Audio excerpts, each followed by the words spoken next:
Stranger, అపరిచితులు అంటే పరిచయం లేని వారు, మనకు అసలు తెలియని వారిని మనము అపరిచితులు అని అంటున్నాం.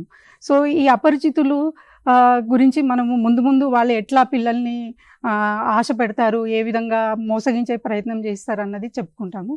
కానీ ఈ కాలంలో మనం తెలుసుకున్నట్లయితే ఇంట్లో ఉండేది చాలా తక్కువ. పిల్లలైనా, పెద్దలైనా పని కోసమని బయటికెళ్తారు, చదువు కోసమని పిల్లలకు బడికి వెళ్తారు. అదేవిధంగా మార్కెట్‌కి వెళ్తాము, సినిమా థియేటర్స్‌కి వెళ్తాము.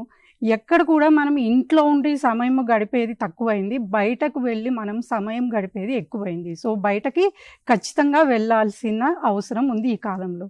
సో, అలాంటి సందర్భాలలో మనము డేంజర్ ఎక్కడెక్కడుంది, జాగ్రత్తలు ఎక్కడెక్కడ తీసుకోవాలి అన్నది చాలా అవసరము. అయితే మొదట మనము డేంజర్ అంటే అపాయంని గుర్తించుకోవాలి. అపాయం అంటే ఎట్లా ఉంటుంది, అపాయాన్ని మనము ఏ విధంగా గుర్తించుకోగలుగుతాం అన్నది చాలా అవసరము.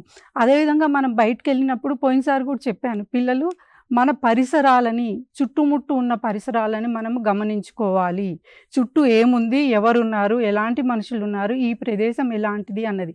పార్క్‌కెళ్ళొచ్చు ఆడుకోవటానికి. ఫర్ ఎగ్జాంపుల్ పార్క్‌కెళ్తే ఆ చుట్టూ పార్క్ ఎలా ఉంది, లైటింగ్ సరిగా ఉందా, లేకపోతే ఇక్కడ ఆహ్, ఆహ్, తాగుబోతులు లాంటి వాళ్ళు గానీ, గూండాయిజం చేసే లాంటి వ్యక్తులు ఎక్కువున్నారా, లేకపోతే పెద్దవాళ్ళు, పిల్లలు గూడా ఉన్నారా? ఇలాగ మన సరౌండింగ్స్ అన్నీ గూడా మనం గమనించుకోవాలి. గుడికి వెళ్ళినా, లేకపోతే అదే విధంగా మనము షాపింగ్ మాల్‌కి వెళ్తాము, జాతరలకు వెళ్తాం. ప్రతి చోట కూడా జాగ్రత్తలు అనేవి మనం తీసుకుంటూ, అపరిచితుల నుంచి మనం ఎలా ప్రొటెక్ట్ చేసుకోవాలి అన్న దాని గురించి మనము మాట్లాడుకుంటాం.